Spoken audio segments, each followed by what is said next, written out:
Vamos a leer Mateo capítulo 24. Estamos siguiendo el ministerio, la vida de Cristo de manera consecutiva. Hemos tratado de irlo haciendo de manera cronológica.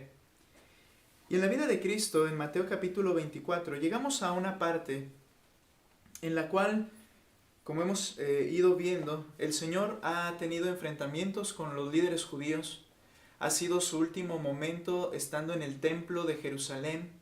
Estamos en un martes, ¿verdad? Acercándonos al día de la muerte del Señor Jesucristo, la Pascua. Y entonces el Señor ha declarado, y quiero al leer el capítulo 24, debemos tener en cuenta capítulo 23 de Mateo, por favor. Mateo 23, y noten lo que les dice en el verso 37 al 39, por favor. Mateo 23, 37 al 39. Jerusalén, Jerusalén, que matas a los profetas y apedreas a los que te son enviados. ¿Cuántas veces quise juntar a tus hijos como la gallina junta a sus polluelos debajo de las alas y no quisiste? He aquí vuestra casa os es dejada desierta. Esta era una frase profética del Señor Jesucristo.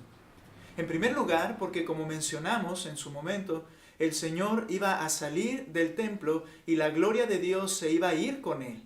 Ese lugar que era llamada la casa de Dios, en la cual solamente 2 días antes el Señor había echado fuera a todos los que vendían, a todos los que tenían el negocio ahí de Anás, ¿verdad? De los animales y los cambistas de dinero. Él dijo, esta es casa de mi Padre y casa de oración será llamada. Ahora les dice vuestra casa.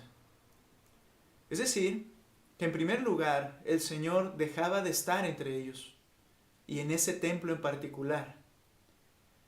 Y ahora ese lugar quedaba como su casa. Ellos iban a hacer lo que ellos determinaran hacer en ese lugar. Los hombres ahora eran los dueños de ese lugar, no Dios. Cuando el Señor sale, en lo que vamos a leer ahora, sale del templo y se va al monte de los olivos. En ese momento en que en un sentido la casa queda desierta. Pero también esta idea implica la desolación que vendría sobre Jerusalén. El templo, la ciudad, sería destruida por completo. Y entonces les dice en el verso 39 un rayo de esperanza para los judíos. Porque os digo que desde ahora no me veréis. Ahí está, se iba la gloria del Señor con el Señor. Hasta que digáis, habla de un tiempo futuro y de un momento en el cual a los judíos les dice hasta que todos ustedes digan, bendito el que viene en el nombre del Señor. Es dar la bienvenida al Mesías como Mesías. Algo que no hicieron 3 días antes, 4 días antes, cuando el Señor entraba ya a Jerusalén, ¿verdad? Y todos se preguntaban, ¿quién era este? 2 días antes. Y todos se preguntaban, ¿quién era este? ¿Quién es este? Otros decían y cantaban ese Hosana, ¿verdad? Que aparece en el libro de los Salmos, reconociendo que era Salvador, pero aún así ellos no entendían la dimensión del Mesías que estaba allí. Ellos lo conocían solo como un profeta. Bien, el día en que el Señor regresará a ese lugar y su gloria con él, será el día en que todos dirán, bendito el que viene en el nombre del Señor. Todos esos judíos creerán en el Mesías y lo recibirán como el Mesías. Bien, hasta ese día, dice, no volveré más. Estaba hablando de manera futura. Entonces, esto llevó a los discípulos judíos que esperaban hasta ese momento todavía que el Señor Jesucristo reinase de inmediato, aunque habían oído acerca de su muerte. Ellos no entendían cómo iba a funcionar todo esto, pero creían que de manera inmediata el Mesías iba a reinar, que Él iba a establecer su reino terrenal que ellos han entendido en el Antiguo Testamento, en las profecías de los profetas. Entonces, cuando ellos escuchan esto y cuando el Señor está saliendo del templo, ellos le hacen preguntas al Señor. Noten lo que dice el verso 24. Capítulo 24, verso 1. Cuando Jesús salió del templo y se iba, se acercaron sus discípulos para mostrarle los edificios del templo. Marcos y Lucas también menciona en los evangelistas que uno de ellos es el que toma la palabra y le pregunta al respecto. Pero estaba en representación de los demás, por eso dice que sus discípulos se acercaron para mostrarle los edificios del templo y le comienzan a decir la belleza del templo, cómo estaba llena de ofrendas por la fiesta de la Pascua, que era hermosa y espectacular ese lugar diseñado o arreglado, remodelado por Herodes para quedar bien con los judíos, ¿verdad? Y entonces estaban de alguna manera como pues contentos, orgullosos del templo que tenía. Y dice el verso 2, respondiendo él les dijo, ¿veis todo esto? De cierto os digo, que no quedará aquí piedra sobre piedra que no sea derribada. El Señor les hace saber que Jerusalén y el templo recibirían lo que el Señor había determinado de ese lugar, una destrucción total. No quedaría piedra sobre piedra. Se dice, la historia, ¿verdad?, menciona cuando el general Tito toma Jerusalén, destruye, aunque al principio su idea no era destruir el templo, él quería conservarlo, ¿verdad?, tal como era majestuoso allí. Pero entonces judíos y también seguidores de romanos mismos, dicen algunos escritores que ellos iniciaron un incendio dentro del templo queriendo quemarlo. Y entonces el templo fue destruido por fuego, pero después, como el interior y muchas partes del templo estaba cubiertas con oro puro, el oro, a causa de la temperatura tan elevada, se coló entre las propias piedras de las paredes del templo, y entonces, posterior a ello, Tito ordenó que se eliminara por completo la ciudad del templo hasta sus cimientos, y incluso utilizando un azadón, ¿verdad? Se menciona que se fueron levantando cada una de esas rocas, extrayendo el oro hasta que no quedó absolutamente nada, salvo un muro periférico. Entonces, el Señor se refería a esto. Pero como vamos a ver enseguida, Él extiende su enseñanza a un punto esencial: la cercanía de su venida y lo que iba a acontecer de manera catastrófica cuando Él estuviera próximo a venir. Entonces, dice el verso 3, y estando Él sentado en el monte de los olivos, los discípulos se le acercaron aparte diciendo, dinos, vean la inquietud de ellos, ¿cuándo serán estas cosas y qué señal habrá de tu venida, del fin del mundo, del siglo? Esto es, hermanos, el sermón más largo del Señor Jesucristo que inicia aquí. Y se llama el Sermón del Monte de los Olivos. Se le llama así. Él da respuesta a estas dos preguntas que los discípulos hacen de manera amplia, en la cual el Señor habla proféticamente y aprenderemos escatológicamente el cumplimiento de las cosas futuras, principalmente la venida del Señor Jesucristo en gloria para establecer justicia, paz, para llevar a cabo juicio contra la humanidad pecadora y para iniciar su reino de 1000 años en la tierra, físico y literal. Ahora, entonces, como menciono, se le llama el Sermón del Monte de los Olivos. Y lo iremos estudiando a lo largo de algunas sesiones. Pero lo que quiero que iniciemos, hermanos, en esta mañana, para comenzar este estudio, hablaremos del capítulo 24, los versículos principalmente del 4 al versículo 14. Y lo llamaremos los dolores de parto. Así es como veremos y iremos estudiando por partes este sermón del Monte de los Olivos. Y la porción que hoy estudiaremos la llamaremos los dolores de parto. Cuando hablamos de dolores de parto, implica esos dolores que tiene una mujer antes de dar a luz. Y el Señor utilizó esa frase para describir todas las circunstancias aflictivas que aparecerían antes de la venida del Señor Jesucristo en gloria, antes de su venida. Ellos le preguntaron, ¿cuándo serán estas cosas? ¿Y qué señal habrá de tu venida y del fin del siglo? Y él comienza a hablar acerca de cómo se verá el fin del siglo y las situaciones que acontecerán en ese tiempo. Estas que estudiaremos hoy son señales inequívocas de la venida del Señor Jesús, quien vendrá de manera visible, corporal y literal a juzgar a la humanidad.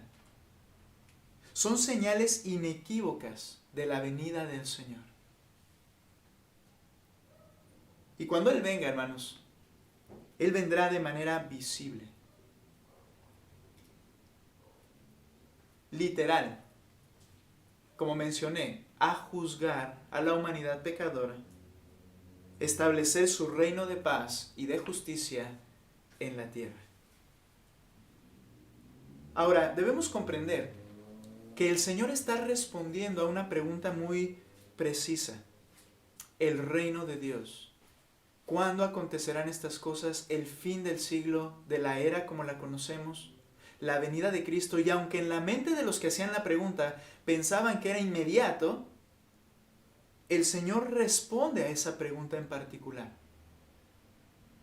Por ello, hermanos, debemos comprender que esta porción del Sermón del Monte de los Olivos y las manifestaciones que vamos a ir estudiando aplican exclusivamente al tiempo del cual el Señor está hablando.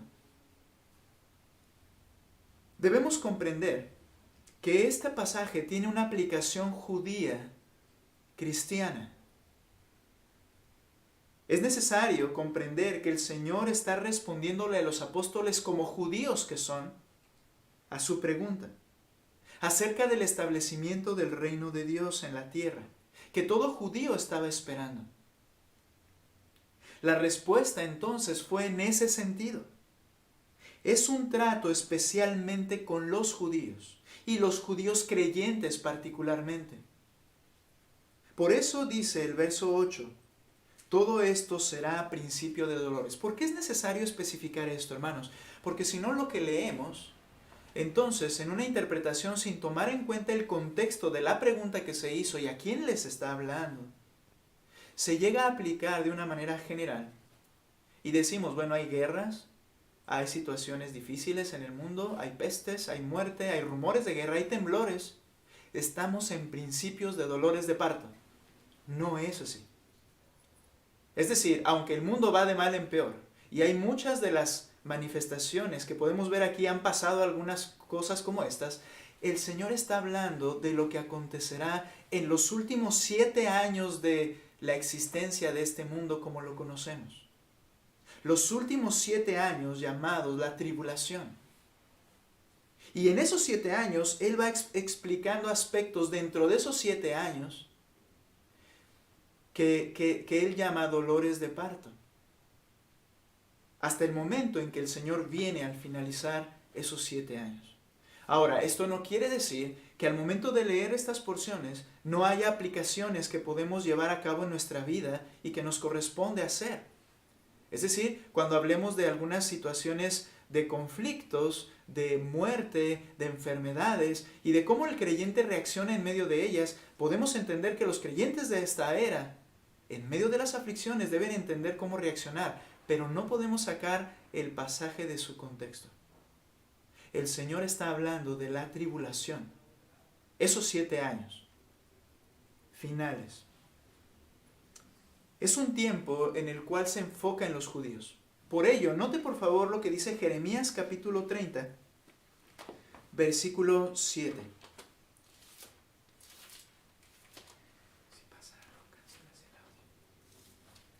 Jeremías capítulo 30, versículo 7. En este pasaje, y todo el Antiguo Testamento le llama aquel día, el gran día, y se refiere al día de la venida de Cristo en gloria, el día en que habrá un juicio, el día en que comienza el reino. Y note por favor cómo es descrito en Jeremías 37. ¡Ah, cuán grande es aquel día! Tanto que no hay otro semejante a él. ¿Nota? Si esto lo vamos aplicando a cada situación en la vida de los judíos, por ejemplo, o del mundo, entonces estamos limitando lo que realmente está diciendo. Dice que es el día y no hay otro como él. Entonces se está extendiendo a ese día final de la era como la conocemos, cuando Cristo regresa en gloria. Y sigue diciendo, tiempo de angustia para Jacob. ¿A quién se enfoca los sufrimientos y las situaciones y circunstancias que se van a vivir? Jacob. ¿Quién es Jacob? Israel, el pueblo judío. Dice, tiempo de angustia para Jacob, pero de ella será librado. Por tanto, cuando el Señor habla, y quiero leer ahora sí el capítulo 24, la respuesta del Señor, el texto lo voy a leer y después vamos a ir explicándolos de manera breve e individual. Pero dice 24:4, respondiendo Jesús les dijo, ¿a quiénes? Sus discípulos judíos creyentes, mirad que nadie os engañe, porque vendrán muchos en mi nombre, diciendo, yo soy el Cristo, el Mesías que ellos esperaban. Y a muchos se engañarán. Y oiréis de guerras, rumores de guerras. Mirad que no os turbéis, porque es necesario que todo esto acontezca, pero aún no es el fin. Porque se levantará nación contra nación, y reino contra reino. Y habrá pestes y hambres y terremotos en diferentes lugares. Y todo esto será principio de dolores. Son señales inequívocas de que está cerca, pero aún no es el fin eso. Principio de dolores. Entonces, teniendo un concepto de que esto es aplicado a esa situación en particular de la tribulación y que está hablando a judíos, podemos comprender lo que dice la Escritura acerca de las 70 semanas de Daniel. Y quiero que vaya conmigo, aunque no será un estudio enfocado en eso, que tendríamos mucho que estudiar ahí, quiero que lo podamos leer y explicarlo brevemente. Daniel capítulo 9, versículo 23, por favor. Esta es una profecía dada por Daniel, o dada por un ángel a Daniel, en la que se explica este periodo de tiempo al cual vamos a hacer alusión en esta enseñanza y a lo largo del Sermón del Monte de los Olivos. Daniel capítulo 9, versículo 23, dice lo siguiente, al principio de tus ruegos, está hablando el ángel Gabriel a Daniel, enviado por Dios, y le dice, al principio de tus ruegos, le dice a Daniel, fue dada la orden y yo he venido para enseñártela, porque tú eres muy amado. Entiende pues la orden y entiende la visión. 70 semanas están determinadas sobre tu pueblo y sobre tu santa ciudad, para terminar la prevaricación y poner fin al pecado, y expiar la iniquidad para traer la justicia perdurable, noten, justicia perdurable, y sellar la visión y la profecía, es decir, el cumplimiento de toda la visión y de toda la profecía, y ungir al santo de los santos. Le está diciendo el ángel a Gabriel que 70 semanas están destinadas para que esto se cumpla.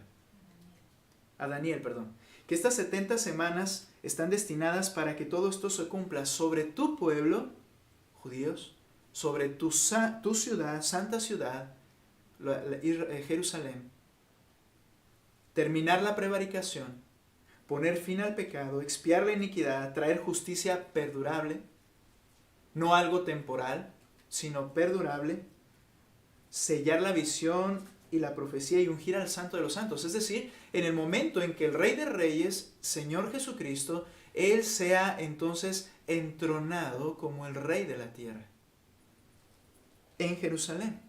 70 semanas. Ahora, hay que entender que no se refiere a las semanas de días que nosotros conocemos. Es una unidad de medida, ¿verdad? La semana, que significa 7. Cuando habla de 70 semanas, se refiere a 70 semanas, pero no de días, sino de años, como vamos a ver enseguida. O sea que cada semana tenía 7 años. Ahora, 70 semanas se han establecido. Y dice en el verso 25. ¿Sabe pues y entiende que desde la salida de la orden para restaurar y edificar Jerusalén hasta el Mesías príncipe habrá 7 semanas y 62 semanas? Se volverá a edificar la plaza y el muro en tiempos angustiosos. 7 semanas y 62 semanas. Aquí está hablando de la orden que dio Artajerjes para la construcción de Jerusalén, que aparece en Nehemías capítulo 2, versículo 1 al 8. Esta orden fue dada en el 445 a.C.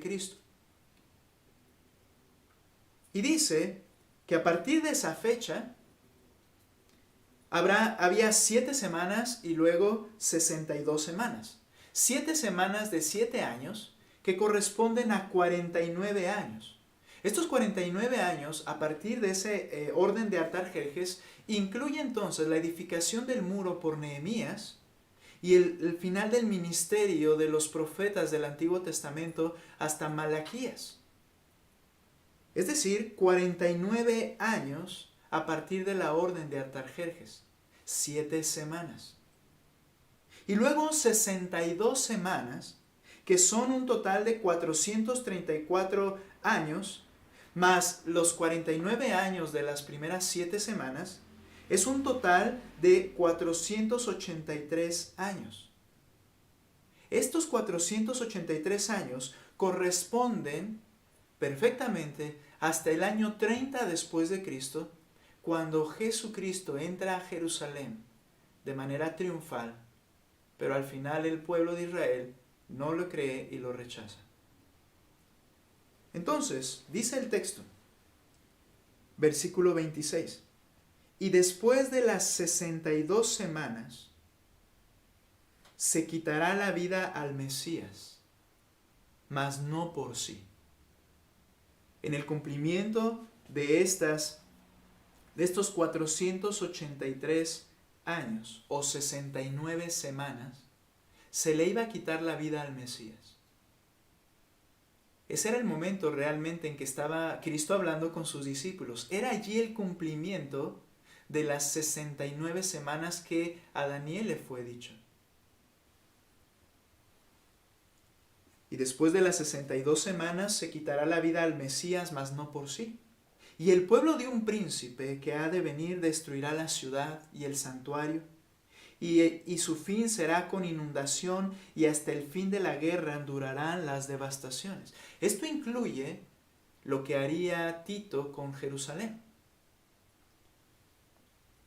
Pero luego dice la Escritura en el siguiente verso, en Daniel, verso 27, y por otra semana, que quiere decir esto, otros 7 años, para que se cumplan las 70 semanas, hasta la muerte de Cristo van 69, y por otra semana confirmará el pacto con muchos. Se refiere a que este rey que destruirá y devastará Jerusalén llevará a cabo un pacto, un compromiso con los demás, con muchos.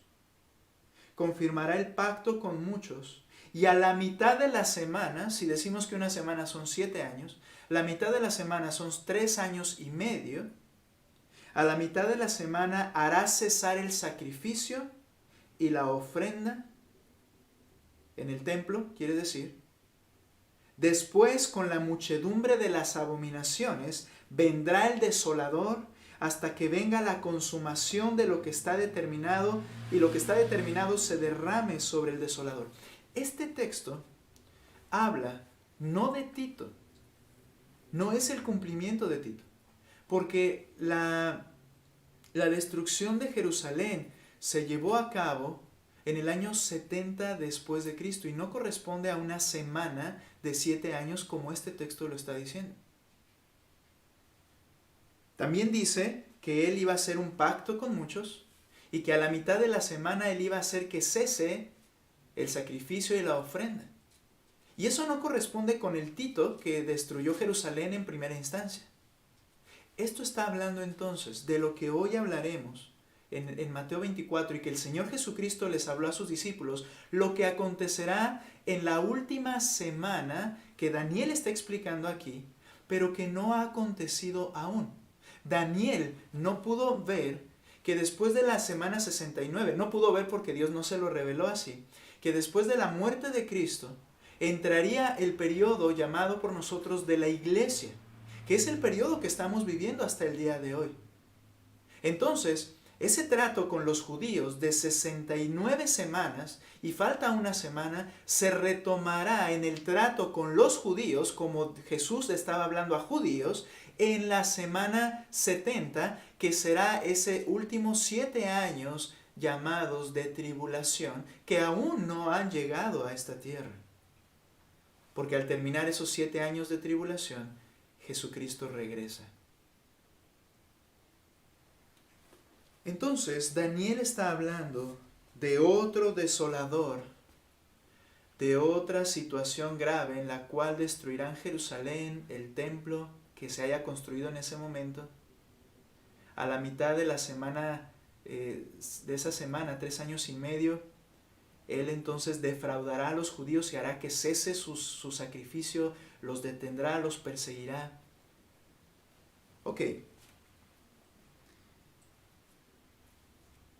A los 3 años y medio, como mencioné, profanará el templo. Hay unos textos que necesito establecer. Vea lo que dice Daniel 11:31, por favor. Ahí mismo en Daniel 11:31. Y se levantarán de su parte tropas, de esta persona. Y se levantará de su parte tropas que profanarán el santuario y la fortaleza, y quitarán el continuo sacrificio, y pondrán la abominación desoladora. Se refiere a una imagen pagana puesta en medio del lugar que era destinado para el Señor como el lugar santísimo. Eso sucederá a los 3 años y medio, dice este texto, donde profanarán el santuario, la fortaleza, y pondrán la abominación desoladora. Ahora, si usted me está siguiendo, vamos por favor a Apocalipsis para ver cómo en Apocalipsis se narra este acontecimiento que aún no ha sucedido y que Juan describe como de manera escatológica en el fin de los tiempos. Acompáñame por favor a Apocalipsis capítulo 11.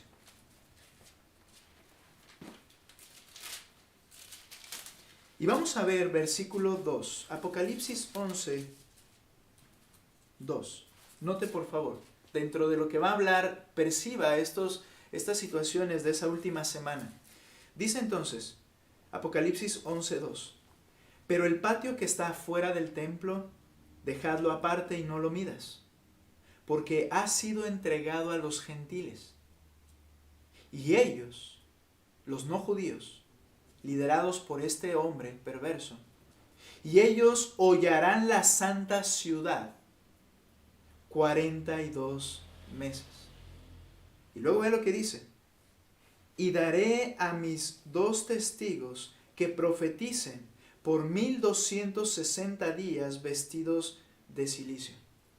Apocalipsis dice que a esos 3 años y medio se profana el lugar por los gentiles, la tropa que este hombre trae. Y el Señor envía 2 testigos que a partir de la destrucción nuevamente de Jerusalén a la mitad de ese tiempo, ellos van a profetizar, dice que estarán vestidos de cilicio, como si fuese en una situación de luto por causa de lo que sucedió en la ciudad. Y profetizarán, dice ahí, por 1260 días. ¿Cuántos son? 3 años y medio. Los 3 años y medio posteriores. Eso lo habla Apocalipsis también. Lo que sucederá en esos 7 años. Segunda Tesalonicenses capítulo 3, el apóstol Pablo también lo menciona. Segunda Tesalonicenses capítulo 3. Hablando escatológicamente las cosas del final de los tiempos. Dice Pablo en Segunda Tesalonicenses 3. ¿Okay? Perdón. Segunda Tesalonicenses capítulo 2, hermanos. Discúlpenme. Dice el versículo 8. entonces se manifestará aquel inicuo, a quien el Señor matará con el espíritu de su boca y destruirá con el resplandor de su venida. Inicuo, cuyo advenimiento es por obra de Satanás, con gran poder, este personaje, con gran poder y señales y prodigios mentirosos. Es llamado el anticristo. Es llamada la bestia en Apocalipsis. Dice, y con todo engaño de iniquidad, para los que se pierden, por cuanto no recibieron el amor de la verdad para ser salvos, por esto Dios les envía un poder engañoso, para que crean la mentira, a fin de que sean condenados todos los que no creyeron a la verdad, sino que se complacieron en la injusticia. El apóstol Pablo está hablando de lo que sucederá por medio de este hombre y lo describe, ¿verdad?, como el inicuo, y que cuando Él venga tendrá poder permitido en la soberanía del Señor para engañar a los que no crean el Evangelio. Está enfocándose a esos 7 años y medio. Ahora, en esta porción la iglesia no es mencionada. Inmediatamente, porque inmediatamente antes de esos 7 años de tribulación, la iglesia es llevada. Es decir, todos los verdaderos creyentes de esta era, serán creyentes en el Evangelio de Jesucristo, serán arrebatados antes, y esto abre la puerta o inicia lo que es los 7 años de la tribulación. Es por ello que en la descripción del Señor Jesucristo no se hace referencia a la iglesia, sino todos son conceptos judíos de las profecías que hemos leído en Daniel y muchas más. Y creemos que entonces así será. La iglesia previo a esos 7 años será arrebatada. Ahora, note por favor, 1 Tesalonicenses 4, 16 y 17. 1 Tesalonicenses 4, 16 y 17. Porque el Señor mismo, con voz de mando, con voz de arcángel y con trompeta de Dios, descenderá del cielo. Y los muertos en Cristo resucitarán primero. En el momento en que Él descienda, los muertos creyentes resucitan primero. Luego nosotros los que vivimos, los que hayamos quedado, seremos arrebatados juntamente con ellos en las nubes para recibir al Señor en el aire, y así estaremos siempre con el Señor. Esto es distinto a cuando el Señor viene y pisa la tierra. De hecho, pisa el monte de los olivos, describe Apocalipsis, en su venida, cuando Él se manifiesta en gloria para llevar a cabo juicio. Aquí nos habla de un evento previo en el cual Él viene sin tocar la tierra en el cielo, y Él llama a todos los creyentes, muertos y vivos, a su presencia y los transforma, y de ahí en adelante están para siempre con el Señor. Es ahí donde la iglesia es llevada antes de este tiempo.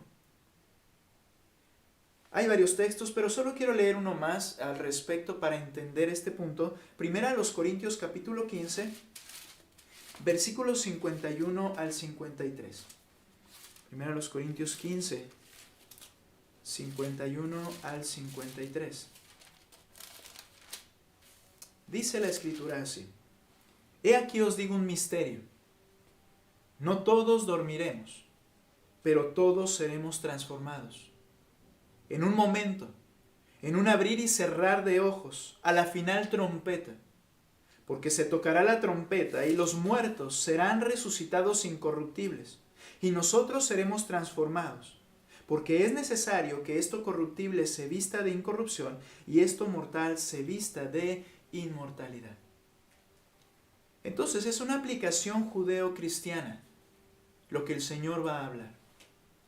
Es el cumplimiento más bien judeo-cristiano, los judíos creyentes y la nación como tal. Ahora quiero que veamos en estos dolores de parto los aspectos generales de esa era final. Regrese por favor a Mateo, y el Señor comienza explicando las señales que habrá previo a su venida.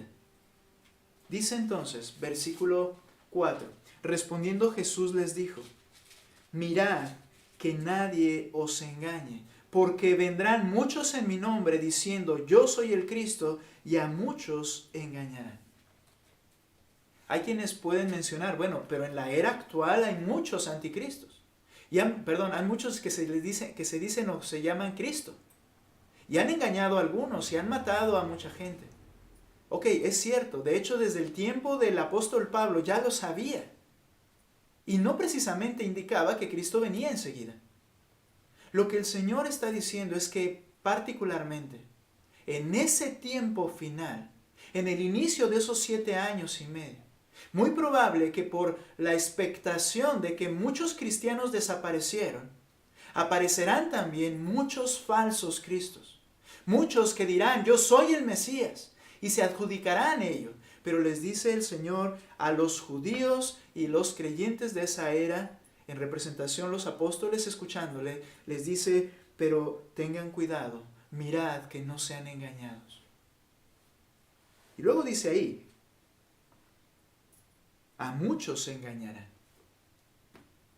Quiere decir que hay un riesgo genuino y latente. Pero ¿sabe? Aquí entra una pregunta. ¿Un genuino creyente en el Evangelio podría caer engañado y seguir a alguien que no era realmente el Cristo? Porque dice, y a muchos se engañarán, y a ellos les dice, mirad, ten cuidado que no sean engañados. ¿Es en verdad posible que un creyente sea engañado de esta forma? La respuesta es no. Los que sean engañados serán personas que no han recibido el Evangelio en sus corazones. Por favor, nota lo que dice 2 Timoteo 3:13. Como mencionaba algo, engañadores ha habido siempre, pero en aquel tiempo habrá una actividad permanente y grande de estas personas. 2 Timoteo capítulo 3, versículo 13. Dice lo siguiente, mas los malos hombres, note a quién describe, mas los malos hombres y los engañadores irán de mal en peor, engañando y siendo engañados. Pero, este es un cambio. Pero persiste tú en lo que has aprendido y te persuadiste sabiendo de quién has aprendido. Él dice, Pablo, que aunque había ya engañadores en ese momento, dice que los que se dejan ser engañados y son engañados son los hombres perversos y engañadores como ellos. Engañan y son engañados. En este punto, cuando el Señor está diciendo que a muchos engañarán, se refiere dentro de ese pueblo judío que muchos iban a seguir a esos hombres que decían ser el Mesías. Pero los que hayan creído el Evangelio no los seguirán. De hecho, por ejemplo, si vemos el verso 24 del mismo Mateo 24, les dice, hablando de la parte más crítica en la venida, en esos 7 años de la venida de Cristo, les dice en el verso 24, porque se levantarán falsos cristos y falsos profetas y harán grandes señales y prodigios. ¿Cuál es la característica de las obras de la bestia y del falso profeta que vendrán? Señales y prodigios por obra de Satanás. ¿Qué es lo que el incrédulo busca siempre? Señales y prodigios.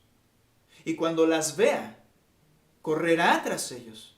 De hecho, leíamos en Tesalonicenses que será por acto de juicio de Dios, el cual permitirá que estos hombres hagan eso, porque sabe también el Señor que los no creyentes buscarán esas y se engañarán en esas maravillas que verán. Y les dice entonces aquí mismo, de tal manera que engañarán, note, si fuere posible, aún a los escogidos. Esto no quiere decir que hay la posibilidad de que un escogido del Señor sea engañado, sino que serán tan grandes las señales, tan poderosas, tan inexplicables, que la intención es, si es posible, aún a los escogidos, de la maravilla que verán los demás. Pero no quiere decir que un creyente va a ser engañado. Y les dice el Señor, a muchos se engañarán. Y oiréis de guerras, verso 6, capítulo 24 de Mateo, y rumores de guerras. Mirad que no os turbéis. porque es necesario que todo esto acontezca, pero aún no es el fin. En esos 7 años, los creyentes de ese tiempo, particularmente en su mayoría judíos, se oirán de guerras, rumores de guerras. Nuevamente esto dicen, bueno, es que esto ha pasado antes de Cristo había guerras y rumores de guerras. Hay que entender el contexto nuevamente y dice que serán tan grandes esos rumores, pero les dice, no os conturbéis, esto es necesario. Y en esto quiero detenerme un momento. El plan de Dios es perfecto. Y todo lo que Él ha determinado hacer lo está llevando y siempre lo ha llevado a cabo, incluido su pueblo a lo largo de toda la historia. Sus creyentes a lo largo de toda la historia van pasando a través del plan del Señor. Pero ¿por qué no te vas a turbar? Porque el plan es del Señor, de tu Señor. Él está en control de ese plan. Estamos en un momento de pandemia y podríamos decir todos, ¿verdad? Es que viene Cristo mañana o 7 años, ya empezó. Lo que se verá en ese tiempo será tan grande que nunca se ha visto. Pero lo que sí quiero aplicar es cómo los cristianos están turbados. Es como el cristianismo se sume en las presiones y angustias de las rumores de guerras, de pestes y muertes y hambres que estamos oyendo y viviendo en esta era. Pero si a esos creyentes les dice el Señor, no debes turbarte, ahora nosotros que no estamos en esos 7 años, ¿tenemos el permiso de hacerlo? Obviamente no. Y esto no quiere decir que Dios es duro, ¿verdad?, con nosotros. Él entiende nuestra debilidad, pero hay una indicación clara. No te turbes. Hermanos, como me compartía mi hermano Jorge que dijo el doctor Miguel Núñez, que todos los que el Señor había determinado que murieran en este año han muerto. No murieron más por el COVID, ni murieron menos. Es cierto. Si Dios determinó que yo debo morir esta semana, yo voy a morir. Me cuide o no me cuide. Y puedo morir de eso o de cualquier otra cosa. De hecho, hay más muerte por muchas otras cosas que por el COVID. Pero quiero volver a recordar y enfatizar esto. ¿Por qué te turbas? El plan del Señor es perfecto y para el creyente es agradable y perfecta la buena voluntad de Dios. Debemos descansar en el Señor. Debemos cumplir nuestras responsabilidades. Debemos proclamar el Evangelio. Debemos de mantenernos en una vida que le dé gloria. Debemos servirle en nuestro trabajo. Debemos servirle en nuestra iglesia. Debemos servirle en nuestra vida diaria. Y no turbarnos por los rumores que se escuchen, porque el plan es del Señor. Temamos de que daremos cuenta un día al Señor por lo que hicimos. Y no le vamos a poder decir, pero es que había pandemia. Mientras estuvimos en el cuerpo, sea bueno o sea malo.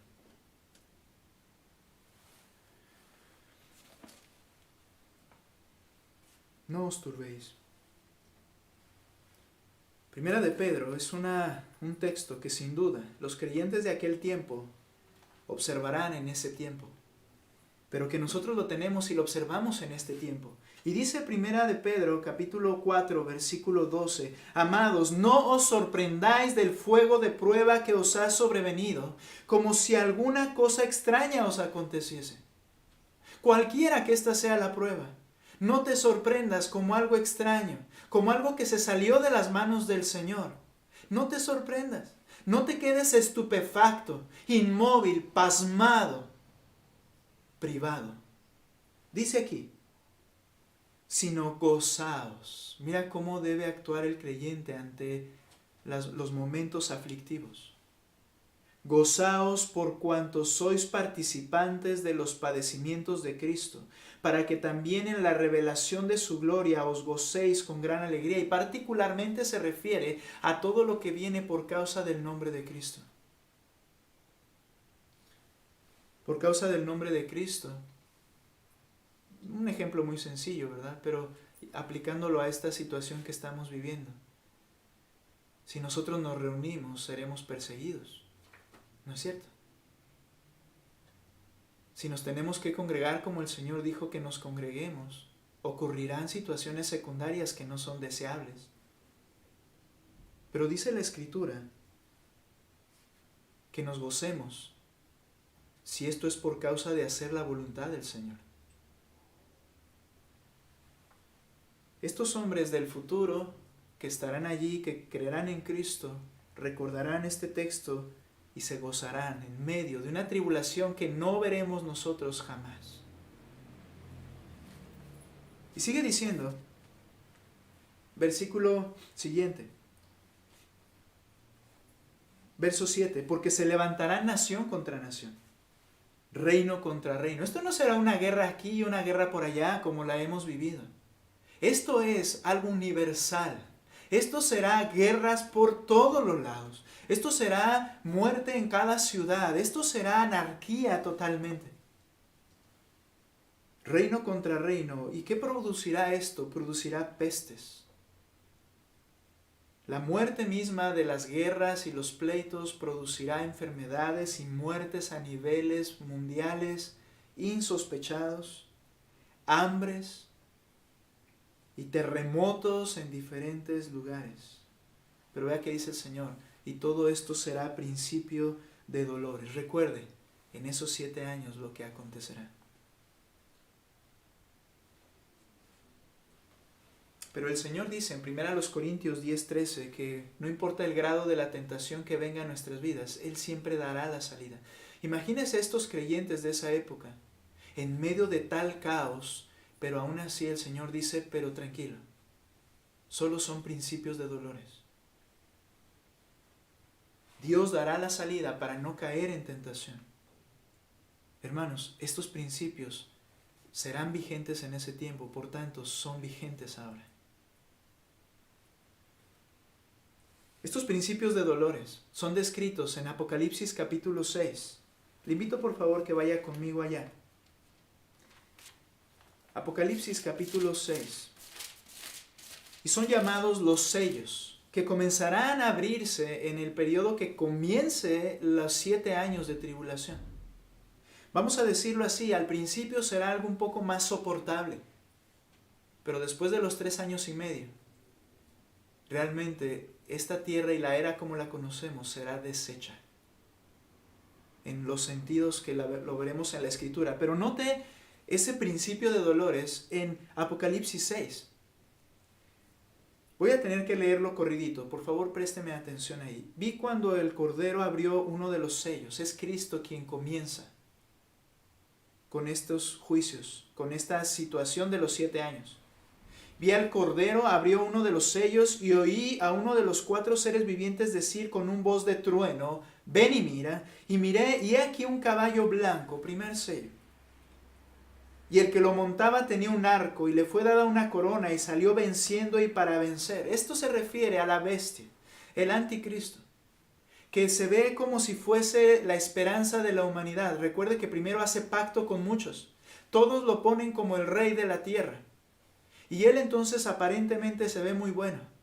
Dice que le fue dado un arco, es decir, el arco representa, como dicen algunos escritores, la batalla, ¿verdad? Pero sin flechas. Es decir, él ganó la batalla, él se encumbra sin haber tenido que llevar a cabo guerras como tal. Y le fue dada corona.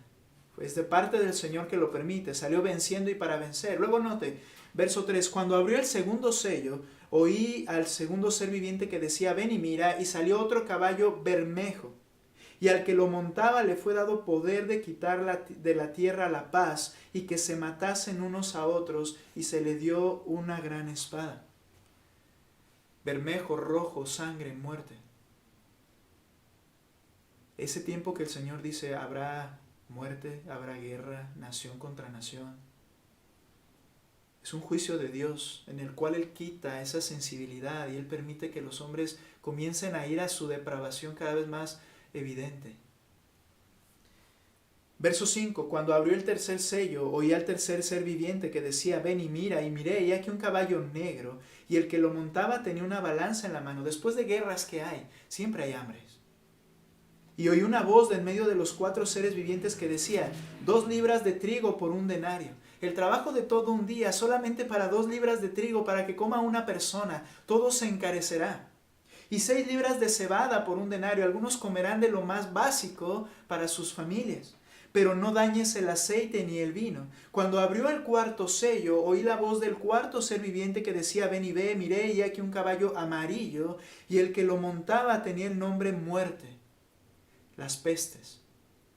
Y el Hades le seguía, y le fue dada potestad sobre la 1/4 parte de la tierra. 25% de los seres humanos morirán en esta primera etapa de la tribulación. Nada comparado a lo que se dice que ha muerto por ninguna enfermedad, y el COVID no es la más grande. 25% de toda la raza humana morirá por estas enfermedades. ¿Qué estará en medio de ellos? Creyentes que deben confiar que el Señor está en control. Dice sobre la 1/4 parte de la tierra para matar con espada, con hambre, con mortandad, con las fieras de la tierra. 9. Cuando abrió el 5º sello, vi bajo el altar las almas de los que habían sido muertos por causa de la palabra de Dios y por el testimonio que tenían. Van a ser perseguidos los creyentes y van a ser asesinados por ser cristianos, judíos y no judíos en ese momento. Y ellos clamarán. Y ese 5º sello, es el clamor de los creyentes diciendo: Señor, ya, ven y haz justicia. Este mundo merece un juicio. Pero Él les dice: esperen un poco. Versículo 11. Y se les dieron vestiduras blancas y se les dijo que descansasen todavía un poco, hasta que se completara el número de los consiervos y sus hermanos, que también habían de ser muertos como ellos. Qué vida dura, ¿no?, del creyente en esa época. Miré cuando abrió el 6º sello, y he aquí hubo un gran terremoto. Recuerda, y habrá terremotos, dijo el Señor Jesucristo. Un gran terremoto, y el sol se puso negro como tela de silicio, y la luna se volvió como toda de sangre, y las estrellas del cielo cayeron sobre la tierra, y como la higuera hace caer sus higos cuando es sacudida por un fuerte viento. Y el cielo se desvaneció como un pergamino en que se enrolla, y todo monte y toda isla se removió de su lugar, y los reyes de la tierra y los grandes, los ricos, los capitanes, los poderosos y todo siervo, todo libre, se escondieron en las cuevas entre las peñas de los montes, y decían a los montes y a las peñas: caed sobre nosotros, escondednos del rostro de aquel que está sentado sobre el trono, y de la ira del Cordero, porque el gran día de su ira ha llegado, y ¿quién podrá sostenerse en pie? Ahora, dice el Señor, pero son principios de dolores. Lo que sucede es que lo que verán será tan grande que reconocerán que Dios está tratando. Hermanos, en este año la gente ha estado entendiendo que es Dios el que ha hecho esto. Y no se compara con lo que sucederá en aquel tiempo. En aquel tiempo saben y dicen: el Señor me va a juzgar, que las montañas me cubran para que no me encuentre. Pero ¿de dónde huiré de su espíritu? ¿De dónde me alejaré de su presencia? Y solo es el inicio, porque luego vienen las trompetas y las copas en el 7º sello, que será que en los últimos 3 años y medio, no se sabe con precisión cuánto tiempo se extenderá, pero vendrán estas cuestiones de manera cataclísmica. Terremotos, muerte cada vez más, caída de asteroides. Dice el Señor: nadie habrá visto tal cosa. Pero el Señor habla a los creyentes. Y quiero terminar, porque ya estamos en tiempo, ¿verdad? Regrese a Mateo 24. Quiero ver a los aspectos particulares de esta era final. Habló de manera general el Señor de estos primeros tiempos de los 7 años, no el final de ellos, sino el principio de estos 7 años. Y entonces les dice en el versículo, por favor, 9 al 14: entonces se entregarán a tribulación y os matarán, os entregarán a tribulación. Ahora, particularmente estos eventos con los creyentes y judíos. Particularmente, noten, entonces os entregarán a tribulación por ser cristianos y por ser judíos, y os matarán. Y seréis aborrecidos de todas las gentes, pero note la razón, por causa de mi nombre, por causa de la fe en Cristo. Y luego dice el 10, muchos tropezarán entonces. Ese tropezar no refiere al creyente que cayó y abandonó a Cristo porque estaba la cosa muy dura. Sino este tropezar es lo que dice Primera de Pedro 2, 7 al 8. Dice, porque tropezaron en la piedra, porque ellos rechazaron el Evangelio y Cristo para ellos es piedra de tropiezo y roca que hace caer. Ellos rechazan el Evangelio en medio de esta situación y buscan la paz por sus medios. Tropezarán muchos y se entregarán unos a otros y unos a otros se aborrecerán. Por causa de subsistir, yo estoy dispuesto a mandar a la muerte a mis seres queridos y esto pasará si tienen creyentes en medio de ellos. Dirán, este es cristiano, mátenlo. Yo no soy, yo no tengo nada que ver con él. Y aún a sus hijos y a sus padres los entregarán para morir.